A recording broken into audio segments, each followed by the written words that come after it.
그리고 예배와 같은 번제였었고요. 그리고 소제 통하여서 피 없는 제사로서 하나님께 올려드리는 기도와 같은 제사에 대해서 우리 함께 나눴습니다. 그리고 화목제물, 하나님께만 드려지는 제사가 아니라 성도들 간의 교제가 중시되어지는 그러한 제사도 있었다는 것을 우리가 보았고, 지난 시간에는 속죄제를 보면서 하나님께 죄 사함으로써 나아가는 것, 그것이 현대 그리스도인들에게 어떠한 의미인가, 이제는 예수 그리스도를 통하여 온전히 모든 죄가 사하여져서 우리가 이 땅 가운데 살아가는 움직이는 교회로서의 역할들을 감당해야 된다. 이것이 속죄제로서 우리가 함께 나눴던 마지막이었습니다.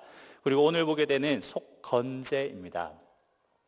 원래 이 속건제의 원어를 보게 되면은 아샴이라는 단어고, 이것을 죄라는 뜻을 가진 의미를 가지고 있습니다. 그런데 보통 영어로 번역하게 되면은 guilt로 많이 번역을 하게 되어지고요. 이 죄로 번역할 때 대부분을 보면 sin으로 많이 번역을 합니다. 그래서 개역 개정에서는 이 guilt를 허물이라는 말로 자주 번역을 합니다. 그래서 허물이라고 되어져 있는 말과 죄라고 되어져 있는 말, 원어로 봤을 때는 사실 동의어와 가깝습니다. 그래서 guilt, 아샴을 보게 되면요, guilt offering으로 번역을 하게 되어지는데, 한국어로 굳이 번역하면서부터 이것을 허물로 번역하게 되고, 허물 건자를 써서 속건제로 번역을 하게 되어졌습니다. 그런데 죄, sin과 이 guilt가 사실 동의어와 같은 말이다 보니까 같은 5대 제사 안에 속죄제와 속건제가 뚜렷한 구분이 되어지는 명칭은 아니라는 거죠.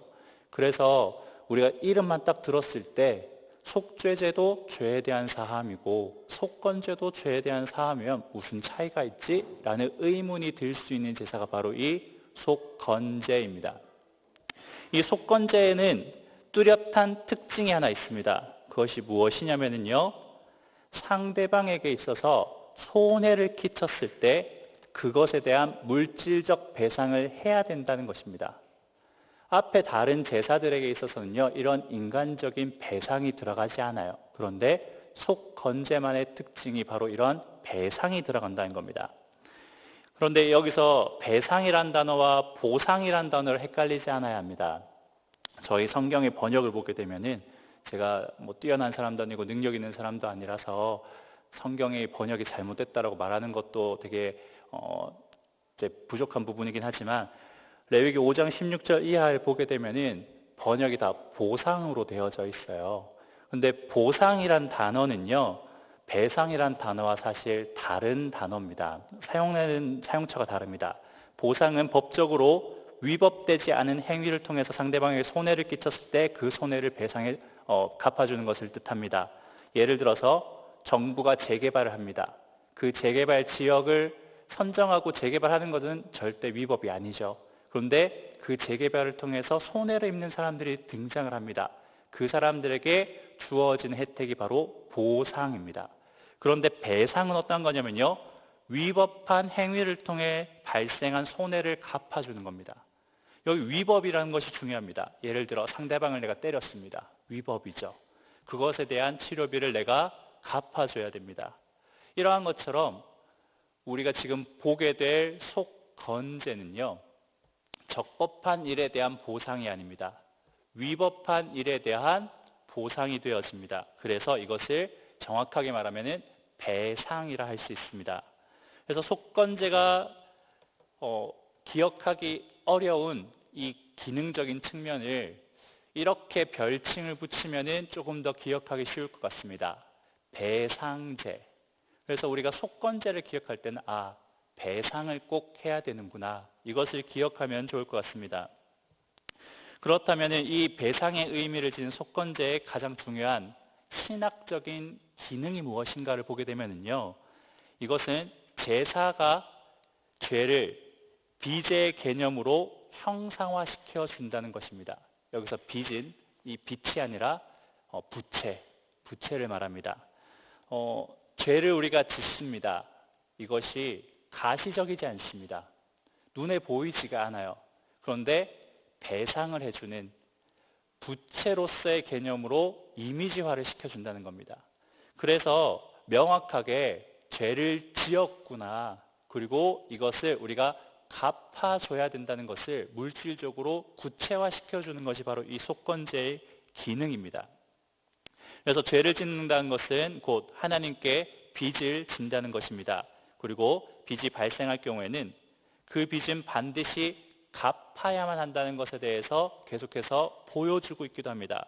따라서 속건제는 사람이 죄를 지음으로 인해서 하나님께 끼친 손해를 형상화하고 있는 제사로 보면 됩니다.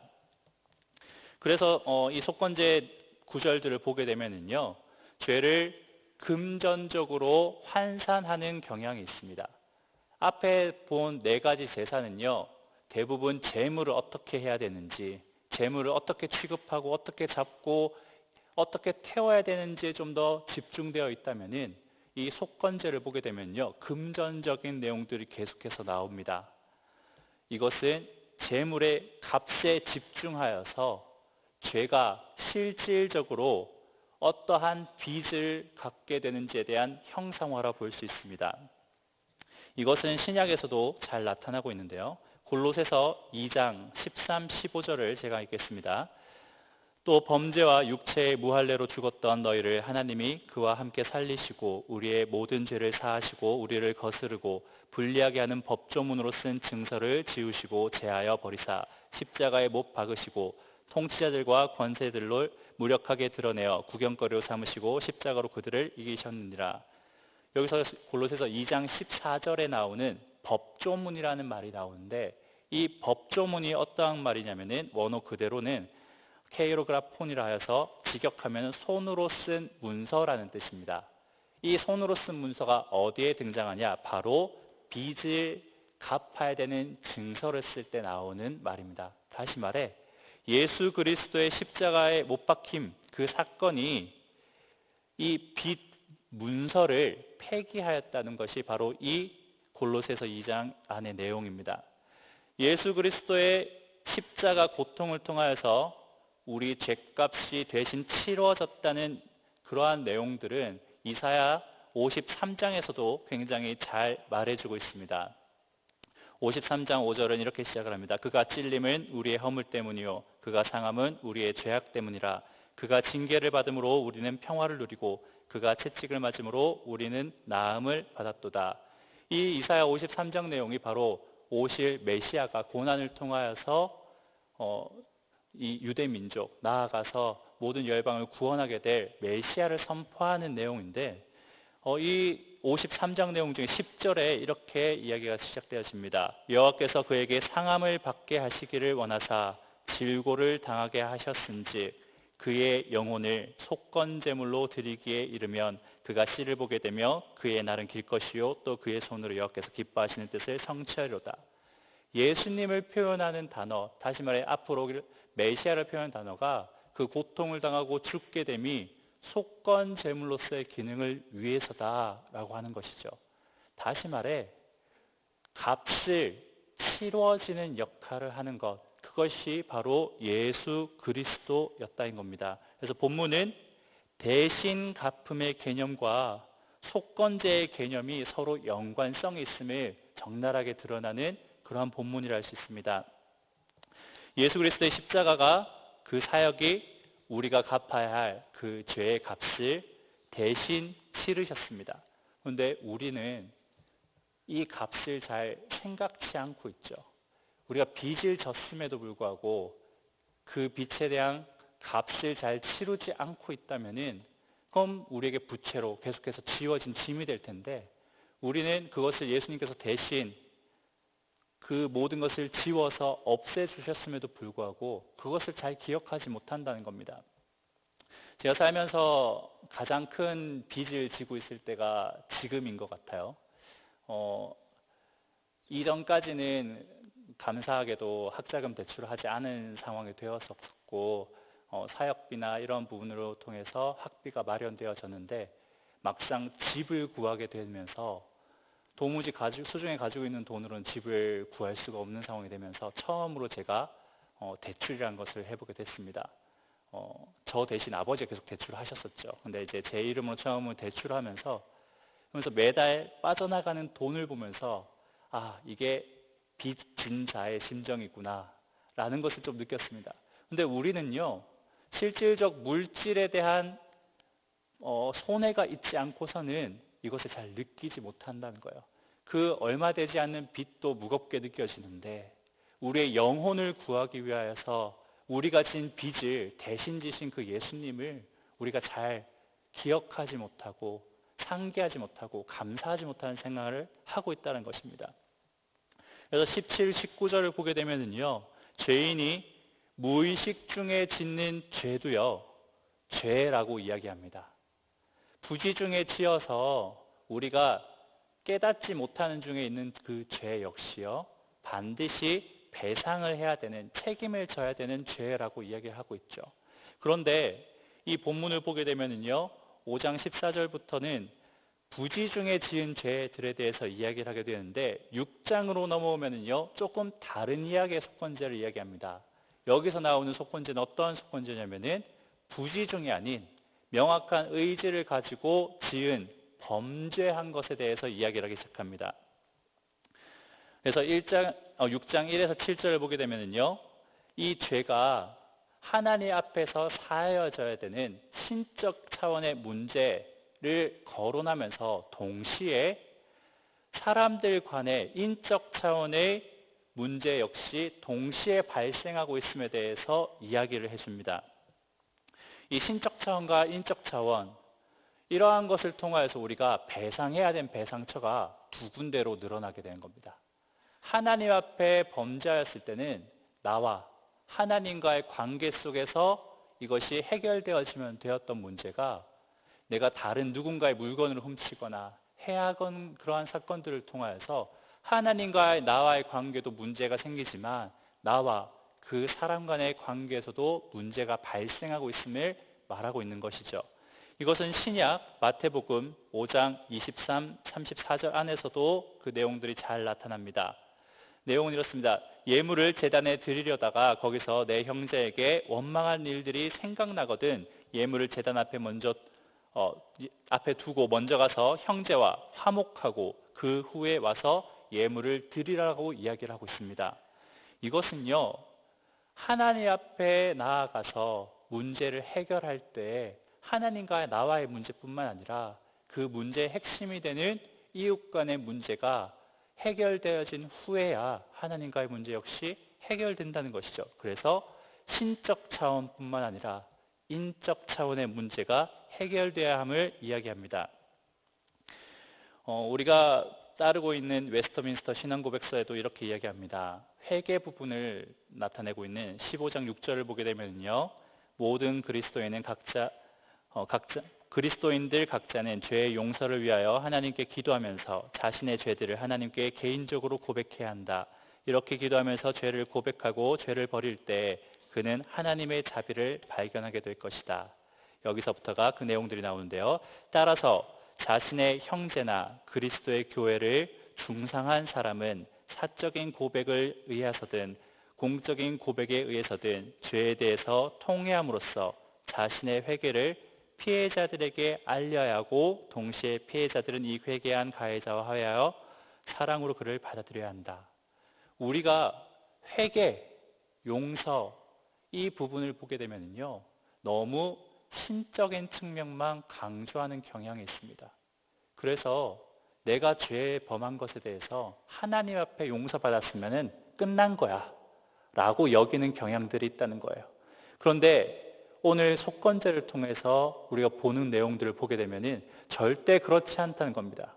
하나님과 나와의 회개와 용서 가운데 반드시 필요한 것이 혹 나의 죄를 통하여서 누군가 상처 입게 된다면 그 안에 반드시 배상하여서 그 관계가 회복되어져야 됨에 이야기합니다. 제가 이 부분을 이야기하고 읽게 되면 꼭 기억나는 영화가 하나 있습니다. 2007년도에 개봉했었던 영화인데요. 영화 제목이 밀양이라는 영화입니다. 2007년 영화니까 제가 영화 내용을 이야기해도 큰 스포는 아닐 거라고 생각해서 영화 내용을 조금 거론을 하겠습니다. 이 영화는 벌레 이야기라는 원작에 있는 소설을 원작으로 하는 영화입니다.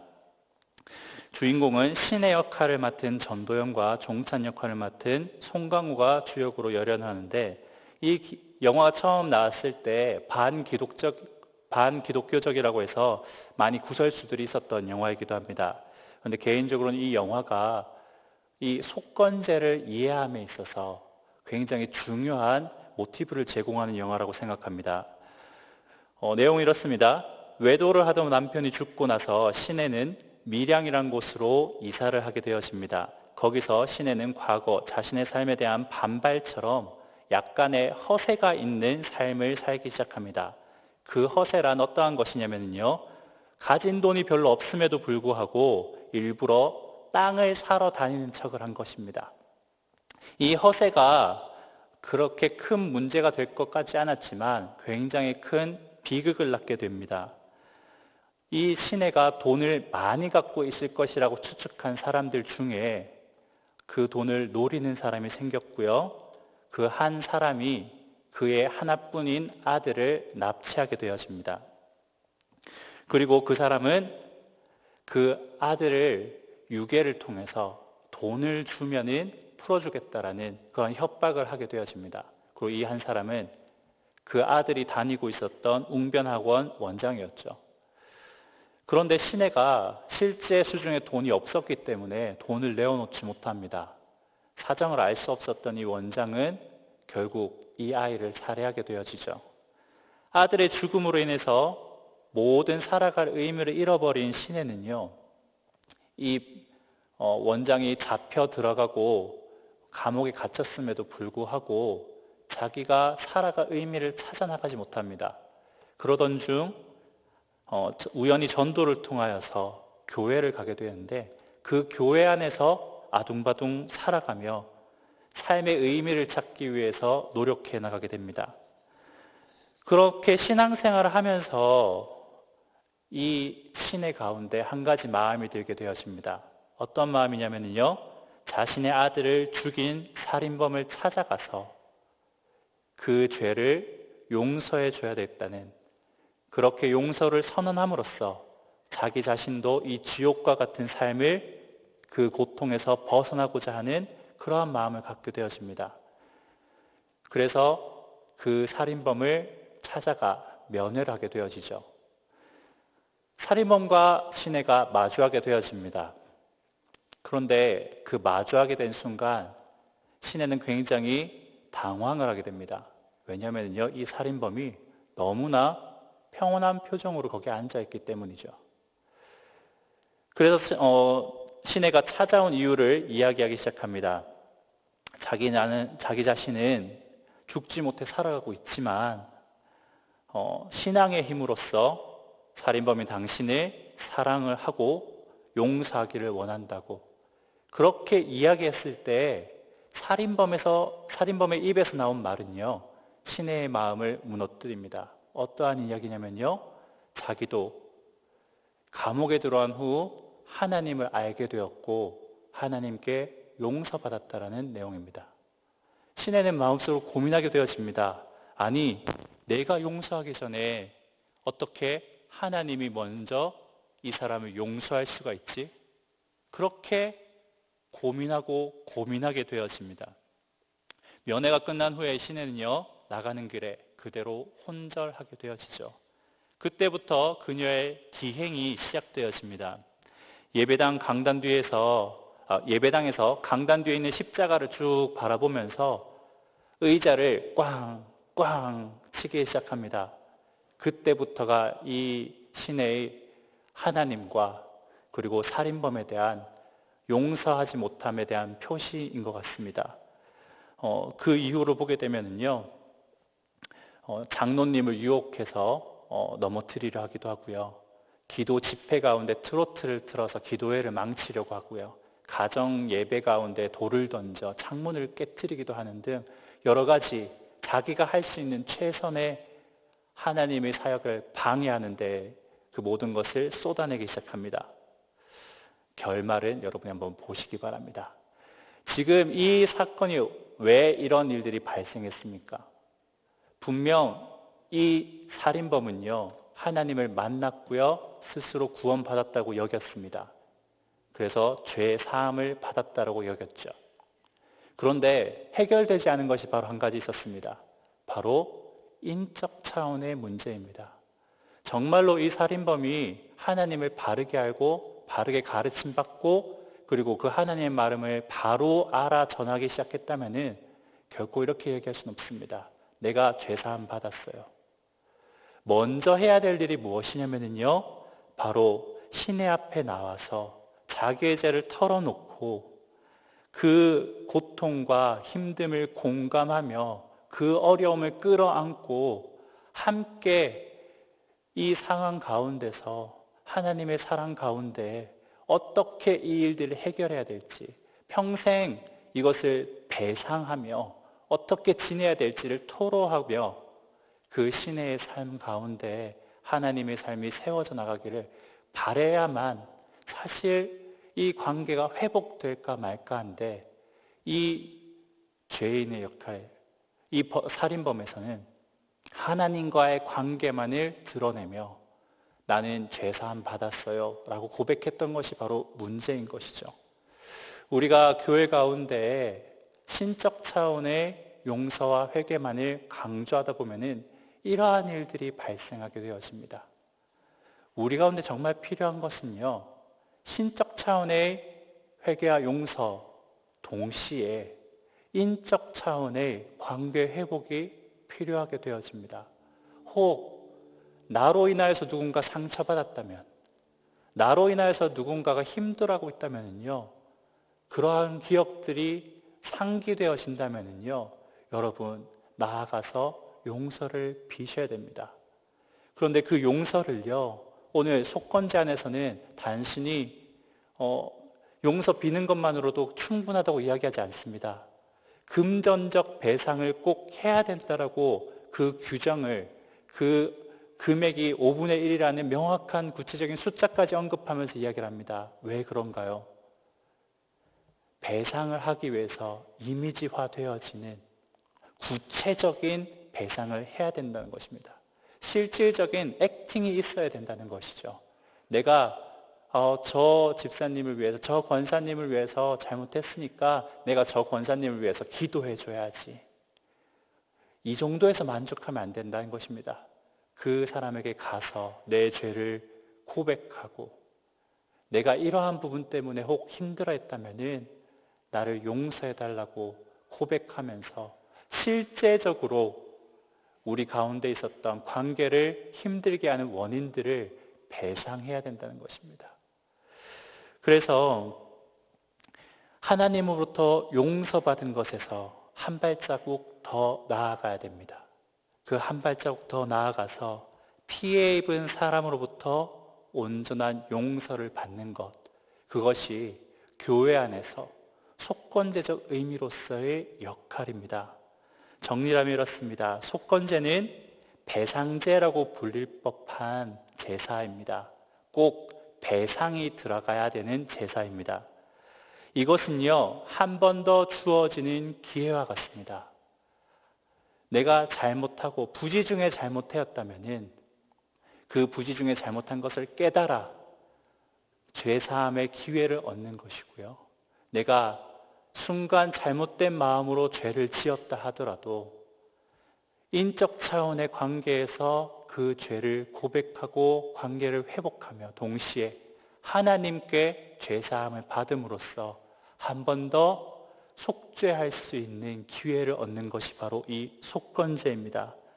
이러한 죄는 하나님과 사람 앞에서 빚을 지는 것과 마찬가지입니다. 그래서 이 빚을 우리가 갚아 나가야 하는데, 죄인은 인적 차원과 신적 차원 모두를 진정성 있게 온 마음을 다해 해결하고자 할 때 진정한 속죄를 이룰 수 있는 것입니다.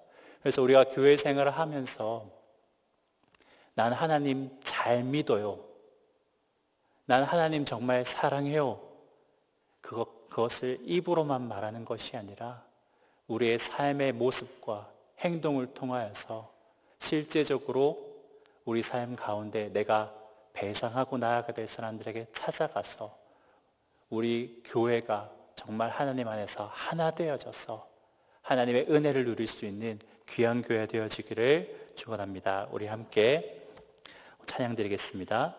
비전 찬양 드리겠습니다.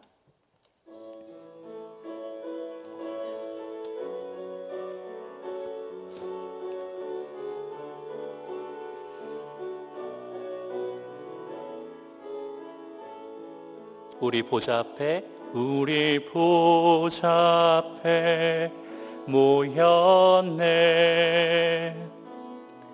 함께 주를 찬양하며 하나님의 사랑 그 아들 주셨네. 그의 피로 우리 구원받았네.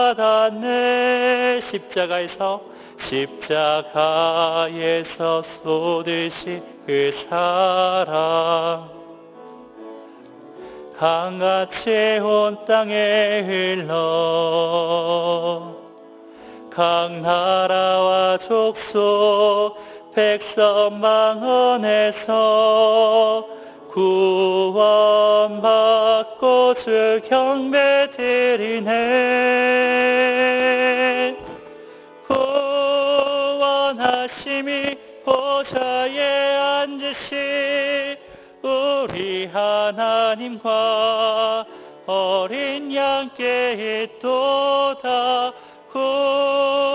구원하심이 보좌에 앉으신 우리 하나님과 어린 양께 있도다.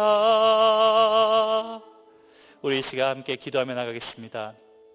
오늘 말씀에서처럼 혹 나로 인하여서 상처받고 어려워하는 영혼들이 있었다면은, 혹 생각나게 하는 사람들이 있다면은 내가 그 사람들을 위하여서 함께 기도하며 내가 그들을 위하여 나아가 죄 용서할 수 있는 용기를 달라고 함께 기도합시다. 그리고 나를 통하여 상처받는 모든 것들이 씻겨져서 우리 관계가 다시 한 번 더 회복되어질 수 있기를 함께 기도하겠습니다. 함께 기도드립니다.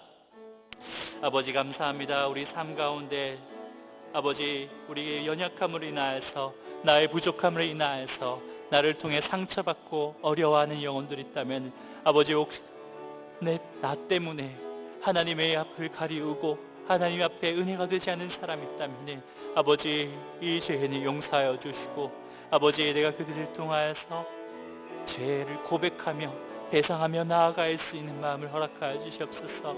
아버지 죄를 드러냄이 어찌 이렇게 힘이 듭니까? 아버지 하지만 나의 죄를 자백하고 고백함으로써 주님의 나라가 확장되어지며 주님의 자녀가 회복되어질 수 있다면 내가 먼저 나아가 용서를 구하고 그 안에서 함께 회복되어질 수 있는 아버지의 나라를 확장해 나갈 수 있는 그러한 일들이 있게 하여 주시옵소서. 그래서 우리가 온전한 마음으로 한 교회를 이루고 한 몸을 이루고 예수 그리스도의 머리로 하여서 각 기체로서 역할들을 충분히 감당할 수 있는 아버지 그러한 마음, 그러한 은혜를 우리 가운데 허락하여 주시옵소서. 아버지의 속건제의 정신이 우리 가운데 있기를 소망합니다. 아버지의 관계가 회복되어지며 아버지께서 나를 위하여 이 모든 죄를 지셨듯 아버지 나도 나를 통하여서 상처받은 모든 이들을 위하여 그들을 위해 기도하고 그들에게 배상하며 나아갈 수 있는 그런 힘과 능력을 허락하여 주시옵소서. 주님 도와주시옵소서. 아버지 우리 연약한